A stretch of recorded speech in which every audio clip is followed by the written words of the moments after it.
Hello दोस्तों, मैं भावना श्रीवास्तव। आप लोगों का मेरे चैनल हमारी संस्कृत में स्वागत है। और आप लोगों को मैं इस समय संज्ञा प्रकरण पढ़ा रही हूँ। संज्ञा प्रकरण के बारे में बता रही हूँ। संज्ञा प्रकरण में जो है हम लोग उपदेश, स्थानीय, आदेश, निमित्त, वृद्धि संज्ञा, गुण संज्ञा, संयोग संज्ञा, ये सब जान चुके हैं। आज हम जानेंगे संहिता संज्ञा, मतलब संस्कृत में हम संहिता संज्ञा किसे कहते हैं, इसके बारे में जानेंगे, इसका सूत्र जानेंगे और ये कहाँ पे प्रयोग होता है ये जानेंगे। फिर परीक्षा से संबंधित किस प्रकार का प्रश्न आता है ये भी हम जानेंगे और साथ ही साथ जो है इसका रिवीजन भी हम लोग करेंगे ताकि हम लोगों के माइंड में ये अच्छे से सेट हो जाए और कभी भी पूछा जाए तो हम तुरंत इसको बता सकें और परीक्षा में 1-2 नंबर गेन कर लें। और एक नंबर हमारे लिए क्या मायने रखता है ये हम सभी लोग जानते हैं। तो चलिए जानते हैं आज हम हमारी संस्कृत में संहिता संज्ञा के बारे में। संहिता संज्ञा, इसका जो सूत्र है पर सन्निकर्ष संहिता है। पर यहाँ पे पर का मतलब जो है हल और स्वर, यानी स्वर वर्ण और व्यंजन वर्ण दोनों से मतलब है। संयोग संज्ञा में क्या था, हल से मतलब था सिर्फ, लेकिन संहिता संज्ञा में स्वर वर्ण भी हो सकता है और व्यंजन वर्ण भी हो सकता है। सन्निकर्ष यानी पास आए, संहिता यानी संधि होती है, यानी पर सन्निकर्ष संहिता को जब हम टुकड़े करेंगे तो पहला शब्द हमारा पर बनेगा, सन्निकर्ष दूसरा बनेगा और तीसरा शब्द बनेगा हमारा संहिता। तो पर में जो हमारा स्वर वर्ण और व्यंजन वर्ण दोनों लिया जाएगा। सन्निकर्ष यानी पास आए या समीप आए, संहिता यानी संधि कार्य होता है। तो चलिए इसको डिटेल में जानते हैं कि अर्थात वर्णों के अत्यंत समीपता या व्यवधान रहित समीपता को ही संहिता कहते हैं। वर्णों की संहिता के कारण ही संधि कार्य होते हैं। हम संहिता संज्ञा को संयोग संज्ञा से जोड़कर भी याद कर सकते हैं। जैसे संयोग संज्ञा में सिर्फ व्यंजन वर्णों की समीपता होती है, लेकिन संहिता में क्या है, व्यंजन वर्ण और स्वर वर्ण कोई भी हो सकता है, परंतु संहिता में स्वर भी हो सकता है, व्यंजन वर्ण दोनों की समीपता होती है। तो चलिए इसको उदाहरण से समझते हैं। हमारा पहला उदाहरण है वाक धन ईश वागीश। वागीशा में जो है क जो है पहला शब्द जो बना है हमारा वाक धन ईश, क जो है व्यंजन वर्ण है और ई जो है स्वर वर्ण है। तो दोनों जो है पास में आए हैं क और ई, तो हमारा बन गया है ग।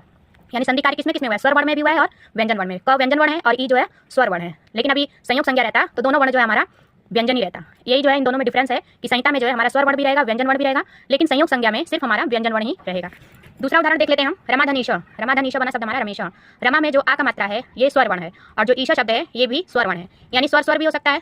इसको मतलब ऐसे समझ लीजिए, स्वर प्लस स्वर वर्ण भी संहिता संज्ञा होगा और स्वर वर्ण प्लस व्यंजन वर्ण भी संहिता संज्ञा होगा और व्यंजन प्लस व्यंजन वर्ण भी संहिता संज्ञा हो सकता है। मतलब संहिता संज्ञा में हमारा स्वर वर्ण दोनों हो सकता है, व्यंजन प्लस व्यंजन भी हो सकता है और स्वर प्लस व्यंजन वर्ण दोनों भी हो सकता है। संयोग में क्या है, सिर्फ व्यंजन वर्ण रहेगा। अब इससे संबंधित हम प्रश्न जान लेते हैं कि किस प्रकार का आता है। तो टेट, सीटेट और टीजीटी में जो है संज्ञा प्रकरण से ज़्यादा प्रश्न पूछा जा रहा है इस समय। हाई स्कूल इंटर में तो मतलब इसका बहुत ही कम ही जानकारी दी जाती है, बहुत ही कम बच्चों को इसकी नॉलेज होगी, लेकिन उसमें भी कुछ सूत्र दिए हैं। मैंने क्लास 9 का 10th का व्याकरण जो विधि है एनसीईआरटी उसमें देखी हूँ, उसमें कुछ दिया है, लेकिन कुछ ही शब्द दिए। संहिता संज्ञा उसमें भी बताया गया है, तो उन बच्चों के लिए भी उपयोगी है जो 9-10 में है, 11-12 में है, उनके लिए भी उपयोगी है, जो टीजीटी टेट सीटेट कर रहे हैं उनके लिए भी उपयोगी है। तो चलिए इसमें जानते प्रश्न किस तरह का पूछा जाता है। जैसे हमारा शब्द दे देगा वाकधन ईशा वागीशा हो गया, तो वागीशा में पूछ देगा कि यहाँ पे कौन सी संज्ञा हुई है, तो जिसको पता होगा तो बता देगा। तो वागीशा में जो है स्वर और व्यंजन दोनों वर्ण आए हैं, तो यानी पे यहाँ पे संहिता संज्ञा हुआ है।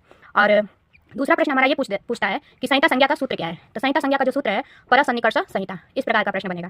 और तीसरा प्रश्न हमारा जो है इस तरह से दे देता है कि पर सन्निकर्ष संहिता जो है किस संज्ञा का सूत्र है। 3 प्रश्न हमारे बने। एक पूछ देगा संहिता संज्ञा का सूत्र क्या है, तो पर सन्निकर्ष संहिता। और दूसरा प्रश्न हमारा पूछ देगा कि पर सन्निकर्ष संहिता जो है किसका सूत्र है, तो संहिता संज्ञा का। मतलब प्रश्न को बदल के उल्टा पुल्टा भी पूछ सकता है। और तीसरा प्रश्न हमारा ये उदाहरण दे देगा, उसमें पूछ देगा कि किस वर्ण की जो है संहिता संज्ञा यहाँ हुई है। तो जो व्यंजन वर्ण है और प्लस स्वर वर्ण है दोनों है तो भी संहिता होगा, और व्यंजन प्लस व्यंजन है तो हल तो भी होगा।